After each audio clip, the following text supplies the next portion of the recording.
Welcome to Reframing Me. I'm your host, Dr. Jennifer Brubaker.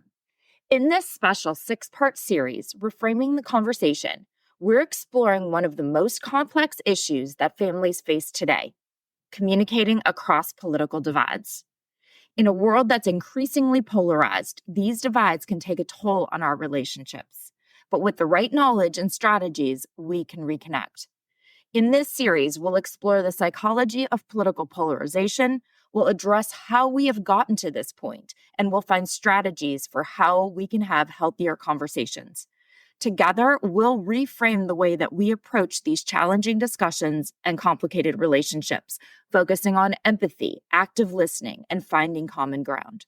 So get ready to shift your perspective and reframe the way that you handle family and political discourse.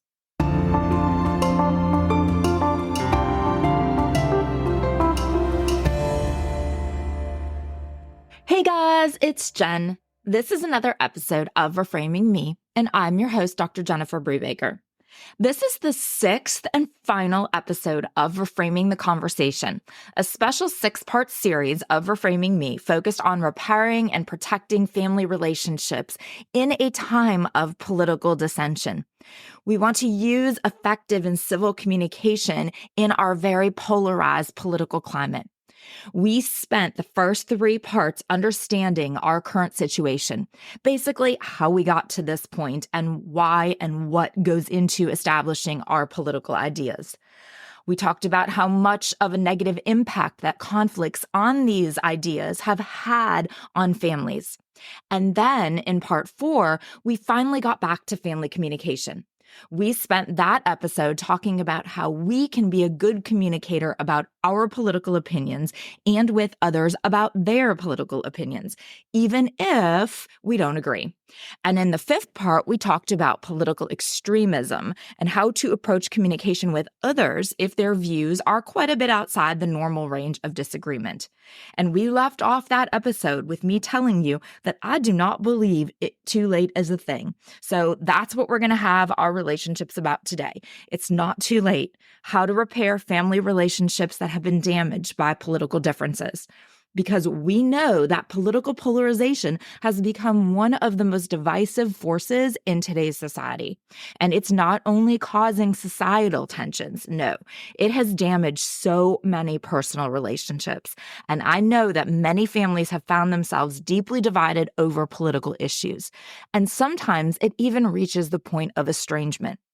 The rise of such hyper-partisanism and the rise of the impact of identity politics and the huge role of social media in shaping our political discourse have all contributed to a landscape where political differences, they feel much more personal and hostile than ever before. We know that families are a social system, but unlike other social relationships, families are bound together by a shared history and love, or at least some degree of affection. And non-volition, meaning really you don't get to choose or just get rid of your family, but they didn't get to choose and can't just get rid of you either. And so these deep connections make any type of dissension, especially difficult political feuds, but they make any kind of dissension very painful because they are intertwined with feelings of personal rejection or betrayal. So that's what our conversation is about today, to finish this series up, to tie a bow on the package, to land this plane. Family relationships are unique because they are often involuntary, they are deeply emotionally charged, and they are long-term. Other social relationships that we have, like friendships or professional relationships, those relationships can be more easily ended or distanced when any type of disagreement arises. But family relationships, they involve such a complex web of love and obligation and a shared history and future interactions. And so that makes political differences within families especially painful and harder to navigate. Family relationships are involuntary, Okay, I said it's called non-volition. We don't choose our family members, and we are bound to them by blood or legal ties. And so that makes just walking away from a family member because of political differences feel like a much bigger decision than walking away from someone else, like a friend or a colleague. We share a long history of emotional experiences, both good and bad. But we share this history with our family, and political disagreements may even trigger some old wounds, some resentment that's built up, or just long-standing emotional issues that go beyond the political dispute itself. Again, it's those two layers that we talked about. But this time, there's the content layer of the argument that is at the surface level. That's the political issue that you think is the problem. And it may very well be a problem. But this time, there is also that relationship layer underneath. So yes, the argument is about policy or a candidate, but it's actually also about 40 years of feelings of resentment or whatever that underlying relationship issue is. And the crazy part is this could be going on, and if you haven't realized or dealt with that underlying relationship issue, you may not even realize that it's there. It's actually a perfect example of why family communication is so complicated, more so than other relationships. But it's also the perfect example of what I mean when I say that communication messages are only one exchange in a small series of exchanges in the relationship. Each one builds from previous interactions, and then each one adds to the foundation for future interactions. Politics can exacerbate existing tensions in our family relationships. If a family dynamic is already strained due to past conflicts or emotional issues, these political disagreements, they can serve as like flashpoints for deeper unresolved problems. So like a strained parent-child relationship may become further strained when the child adopts a political belief that maybe the parent finds offensive. The political disagreement may not be the root cause of the tension, but it becomes an outlet for existing frustrations. Or sibling rivalries can escalate when political differences come up. So one sibling might feel that their political beliefs reflect a more moral or more informed worldview, leading to resentment or competition in the sibling relationship that's kind of already there. And families often expect a level of unconditional love and loyalty. And this can make political differences feel like a betrayal of that trust. Because when a family member feels that their political views threaten the family's values or their well-being, it can lead to a sense of rejection or loss. And also when one person sees the opposing side as being against them or against causes that help them or policies that protect them, it is a betrayal of that loyalty to them for that family member to continue to give that person their support. And so in contrast, those relationships that we have outside the family, like friendships or personal or professional connections, they're built around shared interests or shared goals. When the political disagreements come up, it's much easier to just disengage or to compartmentalize the relationship because it doesn't have the same emotional stakes. Every time I talk about this topic, I always picture that old Civil War picture where the family has one son dressed in Union blue and the other son is dressed in Confederate gray. And spoiler alert, they both died. And so I think, well, maybe we're being dramatic. Obviously, families have struggled with political dissension in the past a bit more than we are right now. And yes, I guess we could just look at it like that and move on. But just because family members aren't fighting it out on the battlefield doesn't mean that many aren't really divided into two camps. In fact, so many families are facing dissension that it's spilling over into all areas of our relationships. These strains can range from being hurt or angered by something that someone says or does or posts on Facebook. Things that really show us the true character of a person who maybe we thought we knew. or an argument over a holiday dinner, or avoiding a relative because you don't like what they stand for, or even a flat out rejection of you because someone doesn't approve of your lifestyle, or anywhere among these. Thanks to social media and all that it brings along with it, whether it's the ease of sharing something or the spread of disinformation or the rise of keyboard warriors, or the fact that it not only allows, but it forces us to see who people really are, and the intense polarization of political ideologies and that identity politics. But because of all of this, political dissension has come into our family lives, and it often leads to intense conflict and, in some cases, even estrangement. How often do we hear that we are living in unprecedented times? Well, that obviously brings with it unprecedented room for conflict. First, some of the biggest conflicts have come at the hands of presidential elections, starting in 2016, escalating in 2020, and exploding here in 2024, which, not coincidentally, is what brings us here.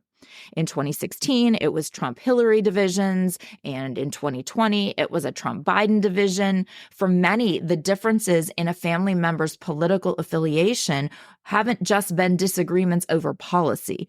Instead, they were seen as a reflection of the moral or the ethical character of the other one. And then we really doubled down on the unprecedentedness with January 6th insurrection. And now we find ourselves amidst a campaign that began as a Biden-Trump repeat, but surprise, now it's Kamala Trump. And after 8 years, many people's identities and their egos are very firmly tied into candidates and parties and positions.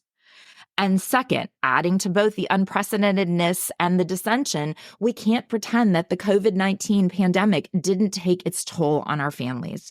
I mean, during COVID, political differences literally took on life and death implications. Families were divided on issues like mask mandates and vaccines and testing and government regulations, even so far as disagreeing on the severity of the virus and even, unbelievably, if it was real and who was to blame. Some taking the virus and the regulations very seriously, while others acted like it was no big deal or a joke. You may have had a family member who refused to get tested for or even just wear a mask to a family gathering, and others who saw this refusal as a threat to their safety. We talked in parts 4 and 5 about those two levels of the issue. Getting a COVID test or wearing a mask would have been the argument that they might have had. But the layer that was underneath was what the argument was truly about, right? Which is more important, one's freedom or one's safety?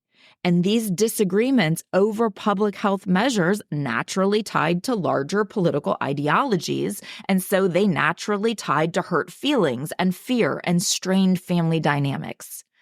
Third, on top of election dissension and political upheaval and a literal global pandemic, there were social issues and movements, from formal movements like Black Lives Matter to huge issue-specific causes like the repeal of Roe v. Wade and gun laws and mass shootings and LGBTQ plus rights.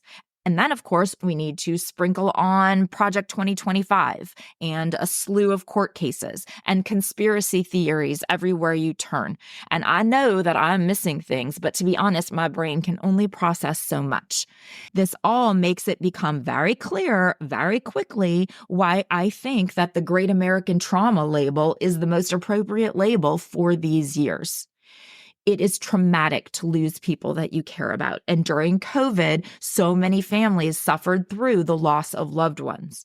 And in addition to those awful physical losses, others suffered those ambiguous losses of loved ones due to political reasons. Ambiguous loss, you might remember we had a whole episode on ambiguous loss about maybe a year ago. But ambiguous loss is an actual loss. It's actual grief that we feel. The grief over what should have been, what could have been. It's a loss that occurs without any significant closure. At its core, ambiguous loss is about a lack of resolution. Ambiguous loss is just as strong as any other type of grief that we experience. The difference with ambiguous loss, the thing that can make it complicated, is that typically when we grieve something, we need closure. We like that sense of closure to help us process the grief.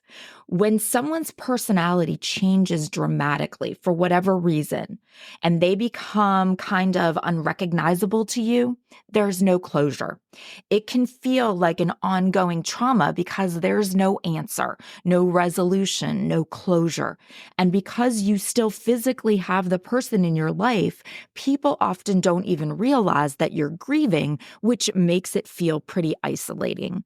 So if you are dealing with a parent who has become a political extremist, on the outside, it doesn't look like you have lost anything. They're physically present, but psychologically, they're not who they once were.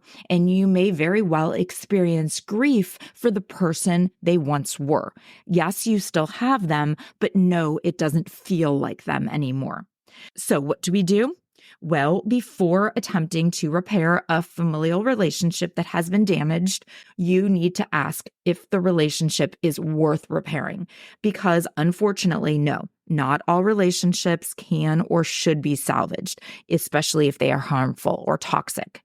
But because family relationships do have these deep emotional ties, we need to look a bit more critically at the salvageability of them. So, some questions for you to consider. First, is the conflict with them solely political? Are there deeper issues at play? If the conflict is mainly political, it may just be easier to repair the relationship by establishing some boundaries around political discussions. But if the political disagreements are just the tip of that iceberg, if they are rooted in deeper emotional issues like past betrayals or unresolved resentment, in order to repair the relationship, you will need to address those underlying issues as well. You need to ask, is the relationship abusive or harmful? In some situations, family members' political views may be tied to harmful behaviors, like making racist or sexist comments or emotional abuse. And so it might not be healthy or safe to try to repair the relationship. And if so, in these situations, setting firm boundaries or limiting contact may be necessary for self-protection. If political differences reflect fundamental value differences that are just too difficult to reconcile, like if one person holds deeply prejudiced views that directly harm another family member's identity, like LGBTQ plus issues or racial justice issues, it may be impossible to maintain the relationship without compromising your own values. The next question to ask is, do both people want to repair the relationship? Because repairing a relationship does require effort from both sides, and it may not be worth investing the emotional energy in reconciliation. Repairing a relationship requires a mutual commitment, and without it, attempts at healing are likely to fail. If only one of the people is invested in a possible reconciliation, it may be really challenging to rebuild the trust and understanding. But if both people are willing to fix the relationship, even keeping their different political views, then there is definitely a foundation to move forward. So from there, you can decide if it's worth repairing the relationship. If the relationship is otherwise loving and supportive, then even though navigating political differences may be significant, the relationship can still be assisted through respectful communication and through setting boundaries.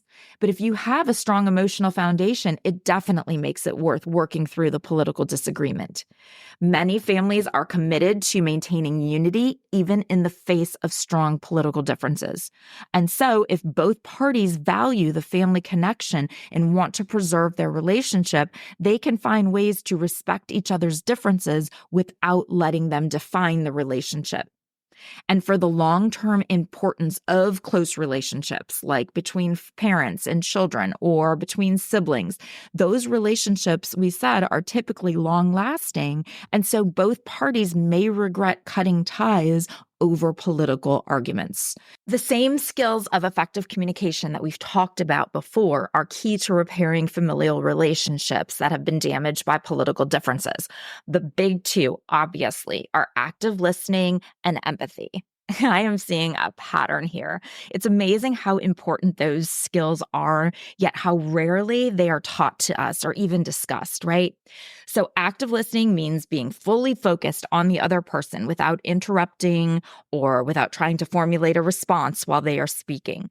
Listening to understand them, not to respond or not to just counterpoint them. This will let both sides feel heard and validated, and it will help to lower the defensiveness. And this will let both sides feel heard and validated, and it will help to lower the defensiveness, and it allows more empathetic conversations. And so, of course, empathy is so important. This ability to share the feelings of the other person is crucial to understanding the emotional or personal experiences that they've had to bring them to this point, the experiences that have shaped their views. Empathy is the bridge over that big emotional divide that you may be feeling. Now, beyond the regular top two, the actual way that you communicate your thoughts and feelings is also important. You need to express your feelings and your needs without making accusations against them and without making judgments about them. So instead of pointed or accusatory statements, express how you feel and identify their needs and make very specific and actionable requests of them. So instead of saying something like, "You're always so hateful" in the post that you share on Facebook, you would say, "I feel hurt when I see your Facebook posts because they make me feel uncomfortable about how you think about groups of people that I care about. Can we have a conversation where we focus on listening to each other without judgment?" And we did mention boundary setting briefly in passing, but for relationships with political conflicts, setting boundaries is so important, and it allows both people to protect their emotional well-being while still being able to engage in the relationship. So saying something like, "I value our relationship and I think it's best if we avoid discussing politics at family gatherings. Let's instead focus on the things that we enjoy doing together." And then, of course, my favorite strategy is reframing the conversation, because basically that means shift the focus of the conversation to emphasize the common ground or emphasize your shared values. So instead of arguing over specific political policies, which is essentially trying to persuade them, right? Which you are most likely not going to do. We should reframe the conversation by focusing on what you do agree on: the value of family, keeping us safe, thriving in a solid economy. Just like we said before, and especially here, your focus cannot be on persuading. Focus on the relationship. A really key factor in repairing a damaged family relationship is a willingness to be vulnerable. Vulnerability is the main ingredient in creating intimacy, which is probably why we avoid it. It makes us uncomfortable. But vulnerability allows both of us to express our feelings openly and honestly without fear of judgment or retaliation, even if the retaliation is a sadness or like, "Ouch, that hurt." By sharing how political disagreements have emotionally affected you, we can get a deeper understanding of each other's perspectives, and we can start to heal. So if you're hurt by their political beliefs, you might say, "It's really hard for me to talk about politics with you because I feel like you don't respect my views. I want us to be able to have these conversations, but I need to feel like my opinion is valued even if we disagree." But being vulnerable also means acknowledging your own mistakes. If someone realizes that they have contributed to the conflict by being dismissive or hurtful, they need to take responsibility for their actions and express a desire to make amends, even if that they is you. Just remember, rebuilding trust in a damaged family relationship is a slow and gradual process. It's going to require consistent effort and patience and a commitment to maintaining healthy communication patterns. Trust is rebuilt through small, positive interactions that demonstrate a willingness to listen and empathize. And it's through respecting boundaries. So the first step to take is just small conversations. Just start by having short, non-confrontational conversations about neutral topics. These small interactions will help to rebuild a foundation of trust, and it will ease the existing tension around the political disagreements. And second, you both will need to acknowledge and apologize for any past hurts. So if there has been hurt or conflict in the past, acknowledge it openly and offer a sincere apology. This is going to demonstrate a commitment to healing the relationship. Third, whatever the boundaries are that you've set, y'all need to respect and stay consistent with them. So if political discussions are off limits at family gatherings, you need to be mindful not to bring up controversial topics. And fourth, continue practicing empathy in every conversation that you have, even when you're discussing non-political topics. Make sure that you show that you value the other person's feelings, because that will help to build the emotional closeness with them. Keep in mind that in some cases, repairing a family relationship may require professional help from a therapist or a counselor.